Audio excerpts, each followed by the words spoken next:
Tension. Even if you've been writing for quite some time, it may still be fuzzy in your mind what this exactly is.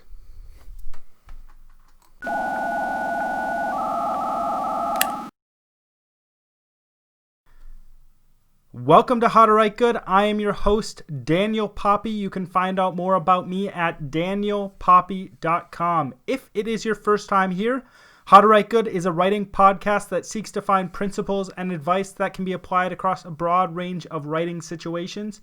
If you've been here before, don't forget to subscribe, hit that like button below, and share.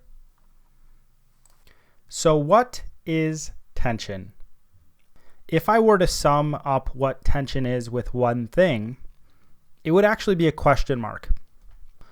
When you look at the different ways tension is used in our own lives, it might actually make sense to you why I use the question mark as the symbol for tension.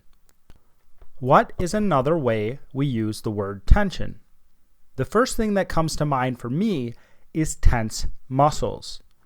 When people say they have tension in a specific part of their body, they mean that the muscle is continually contracting. They mean that when they feel the muscle, it is not relaxing to the point that they want it to relax. And people often feel tension in their muscles where their neck and their heads meet. Why does this tension happen? The first answer you might give is that the person is worried or nervous about something. And then we need to ask another question.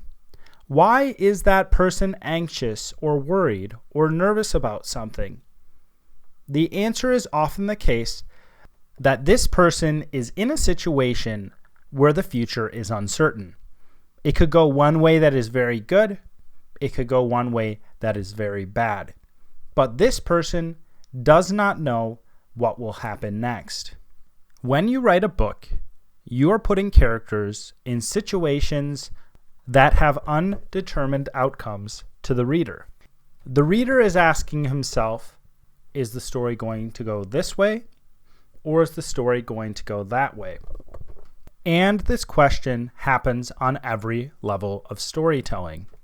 If you've never been in contact with a story of Lord of the Rings, there is a constant tension hovering over the heads of the audience that makes them ask, what is going to happen to the ring?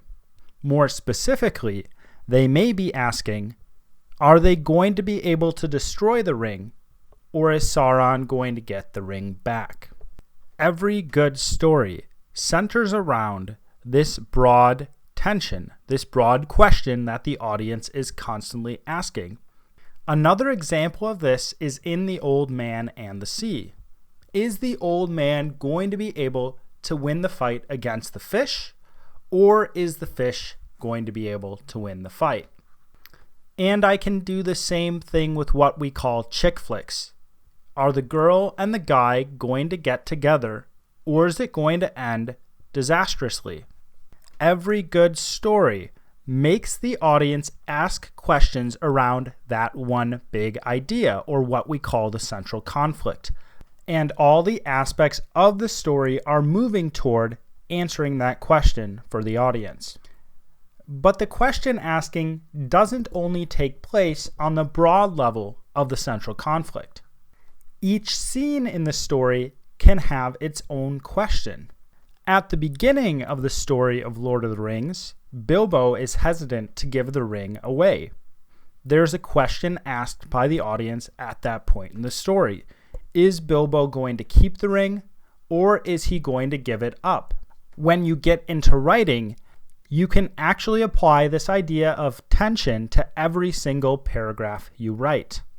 What is the character's motivation? What do they want? What do they need? What is their goal? What danger are they in? What do they need to overcome? Are they trying to throw a ring into Mount Doom? Are they trying to overcome the evil effects of that ring to give it away? Are they trying to get a girl or a guy?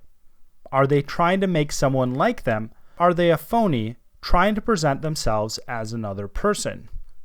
Or, similar to the words of a famous author, Do they want a glass of water? What tension is the situation created by the author that allows for multiple outcomes. And when that author arrives at that outcome, that specific instance of tension is resolved.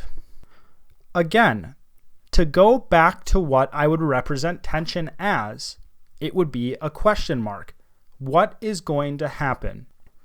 And the more you can get readers to genuinely ask that question, the more enticing your writing and your storytelling are going to be. If you want to check out a few more episodes on tension and writing and storytelling as they come out, I'm going to be linking them here or in the description below. So check those out as well. If you enjoyed this, you're probably wondering how you can support me. Well, you can actually do two simple things.